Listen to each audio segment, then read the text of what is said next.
મારે ડાયાબિટીસ છે, શું મારે કેરીઓ ખવાશે ઉનાળામાં?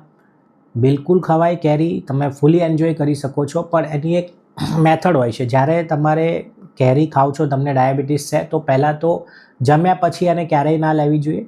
જ્યારે પણ કેરી ખાવાની ઈચ્છા થાય ત્યારે યુઝ્યુઅલી બ્રેકફાસ્ટમાં જ તમારે કેરી લઈ લેવાની, એ પણ પોર્શન એકદમ સ્મોલ અમાઉન્ટમાં. 2-3 ચીરી નાની નાની તમે લઈ શકો છો. યુઝ્યુઅલી તમે બીજા કયા ફ્રૂટ ખાઈ શકો છો? તો જેમ કે નારંગી, મોસંબી છે, જાંબુ છે, તરબૂચ છે, આ બધા નોન સ્વીટ, તમે સફરજન છે, આ બધા ફ્રૂટ તમે લઈ શકો છો. કયા ફ્રૂટ એવોઇડ કરવા જોઈએ અથવા તો ઓછી માત્રામાં ખાવા જોઈએ? તો સ્વીટ જે મીઠા જે ફ્રૂટ્સ છે, જેમ કે કેળા છે, બીજા જે મીઠા ફ્રૂટની કેટેગરીમાં આવતા હોય, એ બધી વસ્તુ તમારે એવોઇડ કરવી જોઈએ. ના લઈ શકો એવું જરૂરી નથી, તમે લઈ શકો છો, પણ એને ઓછી માત્રામાં લેવું જોઈએ અને પ્રોપર ટાઈમ પર લેવું જોઈએ. હું doctor Gunjit Parmar, lifestyle disease specialist and diabetes reversal health coach. Thank you.